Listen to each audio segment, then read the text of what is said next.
ఏముంటుందంటే నేను అనేది ప్రభుత్వం ఉన్నటువంటి సొమ్ముని ఇవాళ మీసాలకు లేకపోతే ఇంకో దానికి దేవుళ్ళకు దయాల పేరు మీద మొత్తం కూడా వృధా చేసి ప్రజలకు అభివృద్ధి చెందాల్సినటువంటి అనేక ఉన్నటువంటి వనరుల్ని వృధా చేశారు. కాబట్టి ఈ ప్రభుత్వం ప్రతి పైసని ఇవాళ ప్రజల కోసం అభివృద్ధి కోసం మనం ఖర్చు పెట్టడం ద్వారా భవిష్యత్ తరాలకు అది ఒక ఆదాయ వనరుగా ఒక అభివృద్ధి కోణంలో ఉంటుందనేది మనం అందరం కూడా చూడొచ్చు. ఇట్లా ఆలోచన చేయకుండా గత పాలకులు తెలంగాణ రాష్ట్రాన్ని దివాలా తీశారు. కాంగ్రెస్ ప్రభుత్వం వచ్చిన తర్వాత తెలంగాణ అన్ని రంగాల్లో ఇవాళ అభివృద్ధి నమూనా పడింది, అభివృద్ధి బీజం పడింది. తెలంగాణ నాడడానికి ఇవాళ గ్లోబల్ సమ్మిట్ ఒక ఉదాహరణను కూడా మనం చెప్పవచ్చు. ఇవాళ దాదాపు 35 కంపెనీలు ఒక్కరోజే దాదాపు 2 లక్షలకు పైగా పెట్టుబడులు దీనిపైన రావడంతో తెలంగాణ రాష్ట్రానికి ఒక మంచి ప్రత్యేకత ప్రతిష్ట కూడా పెరిగిందనడానికి మనం చెప్పవచ్చు. ముఖ్యమంత్రి గారు ఇవాళ ఉప్పల్ స్టేడియంలో ఇవాళ ఫుట్బాల్ నిస్సితో ఇవాళ ఆడడం అంటే అది తెలంగాణ రాష్ట్రానికి కూడా గొప్ప గౌరవం పెరుగుతుంది.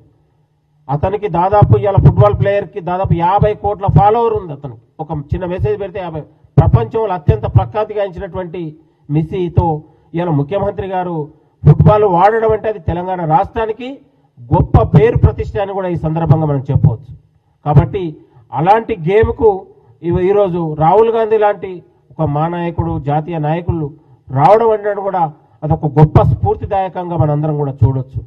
కాబట్టి రేవంత్ రెడ్డి గారి పాలనతోని 2 ఏళ్ల ప్రజాపాలన పూర్తయిన సందర్భంలో ప్రతి అవకాశం, ప్రతి నడక, ప్రతి ఆలోచన తెలంగాణ అభివృద్ధితో పాటు ఆకాంక్షను పెంచే విధంగా ముఖ్యమంత్రి గారు తీసుకున్నటువంటి నిర్ణయాలు తెలంగాణ రాష్ట్రం ఇవాళ అభివృద్ధితో పాటు పరుగులు పెట్టే విధంగా ఒక యంత్రంలాగా తెలంగాణ రాష్ట్రానికి ఒక ముఖ్యమంత్రి గారు నిత్యం ఒక రోబోలాగా పనిచేసి ఇవాళ ప్రజల కోసం పనిచేస్తున్నారు.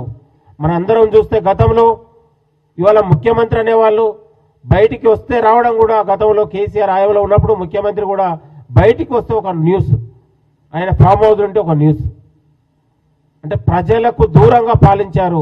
ప్రజల మధ్యలో ఈరోజు ప్రజాపాలన ప్రజల కోసం పనిచేస్తా ఉన్నారు అనడానికి ఇది ఒక నిదర్శనంలాగా మనం చెప్పవచ్చు. కాబట్టి ఏదేమైనా ఇది ఒక మంచి ఒక స్ఫూర్తితోని ఒక ప్రభుత్వం ఒక మంచి ఎజెండాతోని ప్రజల కోసం పనిచేస్తూ ఉంది. ఇవాళ మనం గ్రామాలలో వెళ్తే నిన్నగాక మేము ఓటేయడానికి వెళ్తే గ్రామాలలో కాంగ్రెస్ ప్రజాపాలన వచ్చిన తర్వాత పథకాలు చూసి ప్రజలు ఇవాళ సంబరపడతా ఉన్నారు. ఇందిరమ్మ లాంటి చీరలు కట్టుకొని ఉన్నటువంటి ప్రజలు అక్కడ ఒక పెద్ద ఎత్తున స్వాగతం పలుకుతూ ఉన్నారు. అంటే గతంలో మనం మహిళలకు ఇచ్చినటువంటి చీరలను చూస్తే ప్రజలు మహిళలు ఎంత చీకొట్టారనే విషయం గతంలో చూసినాం. కానీ ఇవాళ మహిళలు సంబరపడుతూ ఉన్నారు ఇందిరమ్మ చీరలను చూసి, గ్రామాలలో సంక్షేమ పథకాలు చూసి, సన్నబియ్యం లాంటి పథకాలు చూసి ఇవాళ ప్రజలు ఆనందపడతా ఉన్నారు.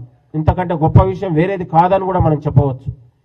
కానీ నిన్నగాక మొన్న కేటీఆర్ లాంటి మీడియా ప్రజాప్రభుత్వం పైన ప్రజాపాలన పైన మాట్లాడితే చాలా సిగ్గనిపిస్తూ ఉంది. వాళ్ళ హయాంలో 10 ఏళ్ళు వాళ్ళకు అవకాశం ఇస్తే కూడా కనీసం ప్రజల కోసం అభివృద్ధి కోసం వాళ్ళు ఏం చేశారు తెలంగాణ రాష్ట్రం మీ చేతిలో పెడితే అనేది కూడా ప్రజల నుంచి వాళ్ళకు ప్రశ్న ఎదురవుతుంది. కాబట్టి ఏదేమైనా ప్రజాపాలనతోని గ్రామాలలో సర్పంచులు పూర్తి మెజార్టీతోని కాంగ్రెస్ పార్టీ అభ్యర్థులే గెలిచారు, మళ్ళీ గెలవబోతా ఉన్నారు. మరొక 10 ఏళ్ళు తెలంగాణలో కాంగ్రెస్ పార్టీకి ఎదురులేని విధంగా ఇవాళ మనం చూస్తూ ఉన్నాం. మనం ప్రజాప్రభుత్వం చేపడుతున్న సంక్షేమ పథకాలే మరొక 10 ఏళ్ళు కాంగ్రెస్ పార్టీకి ఒక పట్టుకొమ్మల్లాగా నిలుస్తాయనేది కూడా మేము భావిస్తూ ఉన్నాం. ఇది ఒక మంచి పరిణామం. తెలంగాణ రాష్ట్రం ఇవాళ విష ప్రచారాలు చేస్తూ ఉన్నారు బీఆర్ఎస్ నాయకులు, చాలా సిగ్గుండాలి. ఇవాళ హిల్ట్ పేరుతోని రకరకాల పేరుతోని ఇవాళ ఉన్నది లేని విధంగా విష ప్రచారాలు చేసే బీఆర్ఎస్ నాయకులారా తస్మత్ జాగ్రత్త అని మేము చెప్తా ఉన్నాం. ఆధారాలు లేని అవాస్తవాలను ప్రచారం చేసి మేమేదో లైవ్లలో ఉండాలని మాట్లాడే వాళ్లకు బీఆర్ఎస్ నాయకులకు హెచ్చరిక చేస్తా ఉన్నాం. మీరు ఏదైనా ఉంటే వాస్తవాలతో మాట్లాడండి. అబద్ధాలను విష ప్రచారాలను ప్రజలు నమ్మించాడు చేస్తే ప్రజలు తిప్పి కొడతారనే విషయాన్ని కూడా మీ అందరికీ బీఆర్ఎస్ నాయకులకు నేను సవాల్ చేస్తా ఉన్నాను. ఒక ముఖ్యమంత్రి గారు ఉస్మాన్ యూనివర్సిటీకి వెళ్తే కూడా రాజకీయ కోణంలో చూస్తుంటే ఎట్లా అండి? ఏ ముఖ్యమంత్రి 75 ఏళ్లలో ఒక ముఖ్యమంత్రి ఎవరైనా వెళ్ళి 1000 కోట్లు ఇచ్చారు ఎక్కడన్నా?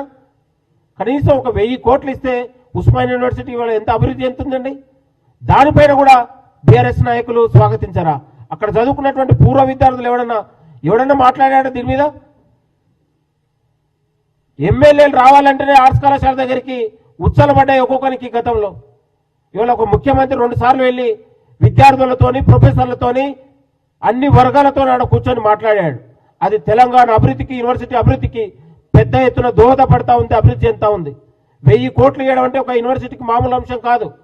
మరొక 100 ఏళ్లు ఓయూ అనేది సజీవంగా ఉండబోతా ఉంది. అది భావి తరాల భవిష్యత్తుకు నాంది పలికే విధంగా ముఖ్యమంత్రి గారు ఆలోచన చేశారు. అదొక మంచి పరిణామంగా మనందరం చెప్పవచ్చు. ఏది ఏమైనా ప్రజాపాలనలో సంక్షేమ పథకాలు, విద్యకు కావచ్చు, అన్ని వర్గాలకు పెద్దపీట వేయడం అనేది ఒక మంచి పరిణామం. మేమన్నిటిని కూడా స్వాగతిస్తా ఉన్నాం. బీఆర్ఎస్ నాయకుల విష ప్రచారాలను మేము తిప్పికొడతాం. ప్రజలు మాతోనే ఉన్నారు. ప్రజల కోసం ప్రజాప్రభుత్వం పనిచేస్తుంది. అభివృద్ధి పథకాలు మరింత ప్రజలకు చేరేలా తెలంగాణలో కాంగ్రెస్ ప్రజాప్రభుత్వం ముందుకెళ్తోంది. ఎన్నికల ఫలితాలు గ్రామాలలో ఈరోజు జరుగుతున్న సర్పంచ్ ఎన్నికల ఫలితాలే ఇవాళ ప్రజాపాలనకు ఒక నిదర్శనంలాగా మనం చెప్పవచ్చు. Thank you.